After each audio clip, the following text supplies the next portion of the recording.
ને મિત્રો મજામાં 10મા ધોરણના જે બોર્ડના પેપર્સ હતા એ પેપર્સની અંદર ગણિતની અંદર આ વખતેનું માર્ચ 2019માં જે પ્રશ્નો પૂછાયા છે એમાં ભાગ 2 ની અંદર આપનું સ્વાગત છે. આપણે લગભગ 5-5 સમ દ્વારા આખું જે ગણિતનું પેપર છે એ સોલ્વ કરવાનો પ્રયાસ કરશું અને જોતા રહેશું કે આમાં કઈ વસ્તુ પૂછાયેલી અને એમાં મજા શું રહેલી છે. તો મિત્રો ગણિતનો ભાર બિલકુલ નહીં રાખીએ અને નાની નાની વાતો આપણે શીખતા રહીએ છીએ. જેમ કે અહીંયા ત્રિકોણમિતિ આધારિત એક સમ આવો પૂછ્યો હતો કે ત્રિકોણ એબીસી માટે સાઇન બી વત્તા સી છેદમાં 2 બરાબર શું આવે. મિત્રો સાવ સિમ્પલ વાત કહું, જો તમને ખબર છે કે ત્રિકોણ એબીસી છે, હા કે ના. હવે ત્રણેયનો સરવાળો કેટલો થાય છે? 180. એટલે તમને એ તો ખબર છે કે એ વત્તા બી વત્તા સી બરાબર 180 થાય. એટલું ક્લિયર છે. બીજી એક વાત તમને એ ખબર છે કે સાઇન હોય ને, સાઇન થીટા એટલે કે કોસ 90 ઓછા થીટા અને કોસ થીટા એટલે સાઇન 90 ઓછા થીટા. બરાબર, આના મેં તમને સૂત્રો શીખવાડ્યા હતા. હવે આ બધી વાતોને ડાયરેક્ટ આમાં સીધા અમલમાં મૂકીએ તો મજા આવી જશે. શું કામ? કે જો સાઇન એમને રાખી બી વત્તા સી. હવે હું શું કરું છું, બી વત્તા સી નથી લખતો, તો બી વત્તા સી ન લખું તો મારે એ ને આ બાજુ લઈ જવું પડે. તો શું આવી જાય? 180 ઓછા એ. રાઈટ? એટલે મેં કઈ ચેન્જ નથી કર્યું, મેં બી વત્તા સી ની જગ્યાએ 180 ઓછા એ લખ્યું. બરાબર, બીજું બધું એમ છે, જો સાઇન એમને છે, છેદમાં બગડો એમને છે, બધું બરાબર. બી વત્તા સી કાઢી નાખ્યા છે અને મેં 180 ઓછા એ લખ્યા. બીજી વાત કે જ્યારે છેદમાં 2 હોય ને ત્યારે એનો અર્થ કે આના છેદમાં 2 છે અને આના છેદમાં 2 છે. આટલું ક્લિયર? ત્રીજી વાત, 180 ના છેદમાં 2 એટલે તો 90 થઈ ગયા. રાઈટ? એટલે કે તમે આમ લખી શકો સાઇન 90 ઓછા એ ના છેદમાં 2. બીજી વાત કે સાઇન 90 ઓછા થીટા, સાઇન 90 ઓછા થીટા એને તો તમે કોસ થીટા લખી શકો. એટલે થીટા એટલે કોણ છે? તો કે એના છેદમાં 2. તો તમે આની જગ્યાએ શું લખી શકો? કોસ એના છેદમાં 2. તો આવું ક્યાં આપ્યું છે? હા, આર્યું. તો મિત્રો કેવું સરસ પૂછ્યું હતું. તો જે વસ્તુ આપણે જાણીએ છીએ એનો જ સીધે સીધો ઉપયોગ અને માર્ક્સ એક રોકડો. જોઈએ નેક્સ્ટ. મિત્રો તમને યાદ છે કે જેમ મેં સાઇન થીટા એટલે કોસ 90 ઓછા થીટા, કોસ થીટા એટલે સાઇન 90 ઓછા થીટા. યાદ છે ને? 90 રૂપિયા લઈને મોલમાં જાય, કઈ વસ્તુ લીધા વિના આવે નહીં. બરાબર, તો ટેન ભેગું કોણ જાતું? કોટ જાતું. યસ, એટલે કે તમારી પાસે આવું સૂત્ર પણ છે. શું કે ભાઈ ટેન થીટા હોય ને તો શું? કોટ 90 ઓછા થીટા. અને કોટ થીટાની જગ્યાએ લખવું હોય તો કે ટેન 90 ઓછા થીટા. આ તો તમને યાદ છે. તો ચલો આપણે એનો કંઈક ઉપયોગ કરી. એક બીજી વાત પણ તમને યાદ છે. શું કે ભાઈ ટેન થીટા અને કોટ થીટા એનો ગુણાકાર કરો તો 1 આવે. તો આ વાત અને આ વાતને અહીંયા ભેગી કરીએ તો આપણું કામ પતી જશે. તો પહેલી વાત તો એ છે કે સાઇન ટેન 7 થીટા છે, તો કાં અહીંયા અને કાં અહીંયા તમે કયો ત્યાં આપણે મૂકીએ. જેમ તમે કહો એમ. દાખલા તરીકે ટેન 7 થીટા એમને રાખીએ. ચલો રાખીએ. તો ટેન 7 થીટા. હવે ટેન 3 થીટા, તો ટેન ની જગ્યાએ હું કોટ કરી નાખું તો મારે શું કરવાનું? 90 ઓછા 3 થીટા. બરાબર, તો બરાબર શું આવે? 1. હવે એ ખબર છે કે ટેન અને કોટનો ગુણાકાર 1 તો જ આવે કે આ બંને સમાન હોય તો. મતલબ કે જો અહીંયા થીટા હોય, અહીંયા થીટા હોય તો જ આ શક્ય છે. તો એનો અર્થ તો સાવ સિમ્પલ થઈ ગયો. 7 થીટા બરાબર 90 ઓછા 3 થીટા છે જ. તમે જ કહો ઓછા 3 થીટાને આ બાજુ લઈ આવો તો 7 થીટામાં વધી જશે. તો 7 વત્તા 3 એટલે કેટલા થઈ ગયા? 10 થીટા બરાબર 90. એનો અર્થ કે થીટા બરાબર 90 ના છેદમાં 10 અને 90 ના છેદમાં 10 એટલે કેટલા? 9. તો થીટાની વેલ્યુ તમને કેટલી મળી? 9. તો 9 જવાબ આપ્યો છે. યસ આપ્યો છે. છેલ્લે છેલ્લું મિત્રો ફરીથી આ બે વસ્તુ જાણતા હતા, આ પણ જાણતા હતા, એનો આપણે ઉપયોગ કર્યો છે. તો આવા સમ અગાઉ પણ પૂછાયેલા, આપણે કરાવ્યા જ છે અને હજી પણ પૂછાણા. તો જોઈએ નેક્સ્ટ. મિત્રો એક બીજો આ સમ પણ એકદમ જે કહેવાય અંતર અને ઊંચાઈનો અને મસ્ત છે, મજા આવે એવો છે. તો આ જે સમ છે એની અંદર દીવા દાંડી પરથી જોતા દરિયામાં સ્થિર ઉભેલા બે વહાણો એ અને બી ના અવશેષ કોણ અનુક્રમે 25 અને 40 છે. તો દીવા દાંડીથી શું પોઝિશન થાય? એ અને બી સમાન અંતરે છે, એ કરતા બી નું અંતર વધુ છે, બી કરતા એ નું અંતર વધુ છે કે એ કરતા બી નું અંતર 2 ગણું છે. મિત્રો તમને કહું કે તમને ખ્યાલ છે કે જ્યારે તમે દીવા દાંડી, જેમ કે આ દીવા દાંડી છે, એની ટોચ અને દીવા દાંડી ઉપરથી, મતલબ એના ઉપરથી જો એટલે અહીંથી જુએ છે, ત્યારે દરિયો, જેમ કે આ દરિયો છે, એ દરિયામાં સ્થિર ઉભેલા બે વહાણો, જેમ કે આ અને આ વહાણો છે, એમાં એ અને બી એટલે ક્રમ લેવાનો છે. આ એ અને બી. તો એ નો જે 25 અંશ છે અને બી નો છે એ 40 અંશ છે. હવે તમારે વિચારવાનું કે આમાં કોણ 25 અંશ હશે ને કોણ 40 હશે. તો તમે જુઓ આમ જેમ જાશો આમ આગા તો એ ખૂણો તમારો નાનો થતો જશે, જેમ નજીક આવશો એમાં ખૂણો મોટો થતો જશે. એટલે તમારે અહીંયા તો ફરજિયાત 40 લેવાના જ છે, અહીંયા તમારે 25 લેવાના જ છે. હવે તમારે એના આધાર નક્કી કરવાનું કે જો એ એટલે 25 છે તો કે ના નથી, તો તમારે એ અહીંયા લઈ લેવું પડશે. અને બી એટલે કેટલા છે તો કે 40, કારણ કે જો ક્રમશઃ આપ્યું અનુક્રમે, પહેલા સાથે પહેલું બીજા સાથે બીજું, એટલે કે અહીંયા શું આવશે બી. તો આટલું ફાઇનલ થઈ ગયું. હવે જોજો આ દિવાલ દાંડી છે તો કોણ નજીક છે? બી નજીક છે, એ દૂર છે.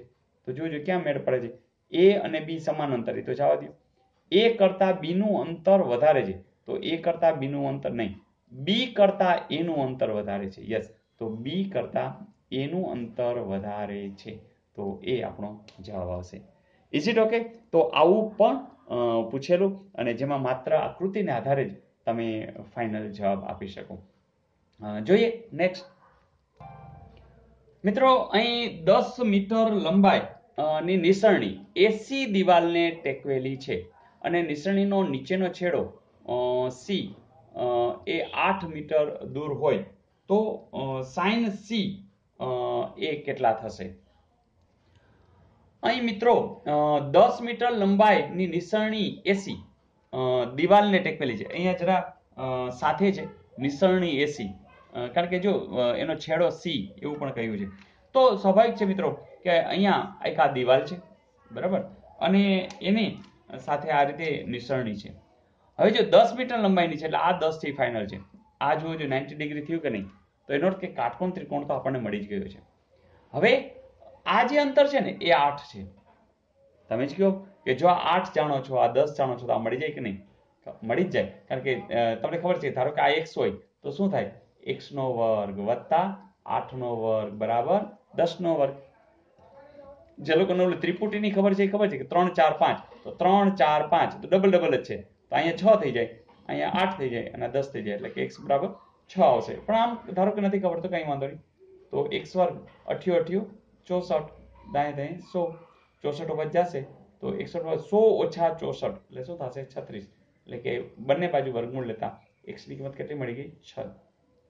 હવે બીજી વાત, સાઇન સી. હવે તમને ખબર છે કે તમારી પાસે જે નિસરણી છે એ સી છે, રાઈટ? તો અહીંયા ઓટોમેટિક બી આવી ગયું, એટલે કાટકોણ ત્રિકોણ તમારી પાસે એબીસી છે. અને તમારે સાઇન સી, તો સાઇન ને શું ભાવે? હોટલમાં ગયા તો યાદ છે ને, શાક ભાવતું હતું, તો એ આખી મેં તમને આખી શીખડાવેલી છે.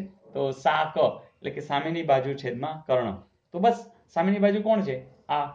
અને આ સી માટે, સી માટે સામેની બાજુ આ થશે અને કર્ણ કોણ થાય? કર્ણ તો એક જ છે. તો સામેની બાજુ હવે જાણી છે 6 અને આ જાણી છે 10, એટલે કે જવાબ આવશે 6 ના છેદમાં 10. એવું કંઈ છે? તમે કહેશો ના, ન જ હોય ને, કારણ કે આના છેદ ઉડે છે. આના અડધા શું થશે? 3, આના અડધા શું થશે? 5. તો 3/5 એવો જવાબ હશે, હશે ને હશે. તો મિત્રો આ રીતે પણ પૂછેલું અને લગભગ લોકોને આવડી ગયું હશે. તો ત્રિકોણમિતિના લગભગ જો આ 4 માર્ક તો આવી ગયા. હજી પણ એક પૂછ્યો છે, જોઈ લઈએ. મિત્રો આવું પૂછેલું કે એક વૃક્ષના પડછાયાની લંબાઈ વૃક્ષની ઊંચાઈ જેટલી થાય ત્યારે સૂર્યના ઉત્સેદ કોણનું માપ ખાલી જગ્યા થાય.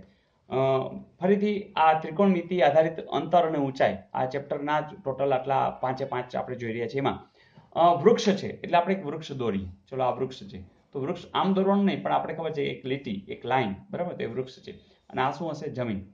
હવે જો વૃક્ષના પડછાયાની લંબાઈ એટલે આટલી લંબાઈ હશે વૃક્ષની, તો એની લંબાઈ જે છે એ વૃક્ષની ઊંચાઈ જેટલી થાય. એટલે કે પડછાયો તો અહીંયા ક્યાંક પડતો હશે, તો વૃક્ષના પડછાયાની લંબાઈ એટલે આ લંબાઈ અને વૃક્ષની ઊંચાઈ, તો આ બંને સરખું છે, એટલે આ ને આ સરખું છે. અને સૂર્ય દાખલા તરીકે અહીંયા છે તો એનો પડછાયો સ્વાભાવિક છે કે આમ પડતો હશે, તો અહીંયા એના જે કિરણો આવતા હશે, રાઈટ? તો અહીંયા જે છે કિરણો આવશે તો અહીંયા તો વૃક્ષ છે તો એનો પડછાયો અહીં મળતો હશે. તો આ જે કલ્પના છે એના આધારિત જ તમે હવે કહી શકો કે આ કાટકોણ ત્રિકોણ છે, એમાં સમદ્વિબાજુ કાટકોણ ત્રિકોણ છે. તો આ ખબર છે 90 છે, દ્વિબાજુ છે એટલે આ ખૂણો અને આ ખૂણો સમાન હશે, કારણ કે જેની બે બાજુ સમાન એના સામસામેના ખૂણા સમાન. તમે જ કહો કે તમારી પાસે કાટકોણ ત્રિકોણમાં આ 90 છે, તો આ બેનો સરવાળો પણ કેટલો હોય? 90 હોય. ધારો કે આને x કયો, આ x કયો, તો x વત્તા x પણ કેવા હોય? 90. બીજી વાત, x શું કામ કીધું? કે આ છે એ અને આ છે, આ બે બાજુ ને આ બાજુ સરખી છે, તો સામસામેના ખૂણા પણ કેવા સરખા હોય, એટલે મેં x બેમાં થયેલા છે. તો જુઓ છે 2x બરાબર 90, તો x બરાબર 90 ના અડધા, હે ને? તો કેટલા આવશે? તો 45. તો એવું છે, યસ. તો જ્યારે બે બાજુ સમાન હોય ત્યારે આપણે ખબર જ છે કે 45 અંશ જ હોય, કારણ કે આ 90 છે, તો 45 ને 45 90 થઈ જાય. તો મિત્રો મજા આવી. તો મજા એટલે આવી હશે કારણ કે તમે હવે આના માસ્ટર બની રહ્યા છો, ગણિતના માસ્ટર. અને ડિગ્રી તો કે દિવસની મળી ગઈ છે, MBA. મને બધું આવડે, કારણ કે સમાજ વિદ્યા આવડે છે, ગુજરાતી આવડે છે, ગ્રામરના પણ એકા થઈ રહ્યા છો, અને હજી ઘણું બધું આવતું રહેશે. તો ભણવાની મજા એ કરતા રહીએ, બધાને જોડતા રહીએ. મિત્રો તમે આ કદાચ પહેલી વાર વિડીયો જોતા હોય તો તમને ખબર જ છે, સબસ્ક્રાઇબ કરી નાખજો, બેલ દાબી દેજો અને તમારા તમામ મિત્રોને જોઈન કરી દેજો, કારણ કે ઘણું બધું આપણે આમાં કામ કરવાનું છે અને ઘણું બધું ઓલરેડી છે. લગભગ 1800 જેટલા વિડીયો મુકાઈ ગયા છે બસ તમારા માટે. તો જ્યારે પણ ટાઈમ મળે તો કોણ કે છે ટેકનોલોજી છે ખરાબ છે, કોણ કે છે મોબાઈલ ખરાબ છે, આપણા તમામ મિત્રો એનો શ્રેષ્ઠ ઉપયોગ કરી રહ્યા છે. તો ટેકનોલોજી એક મજા છે. તો દૂર સુધી જવા માટે કોઈનો સહારો લેવો પડે તો એ આપણો મોબાઈલ જ છે. તો એ મોબાઈલ દ્વારા આપણે ખૂબ આગળ વધીએ. અને હા, તમે જેમ જેમ જે મજા કરતા હોય એની કોમેન્ટની ખાસ મોકલતા રહેજો, કારણ કે એની રાહ હું જોતો હોઉં છું. Wish you all the best. હજી નેક્સ્ટ એમ આવ્યા જ કરશે વિડીયો. તમે જોતા રહેજો, શીખતા રહેજો, મજા લેતા રહેજો. આવજો.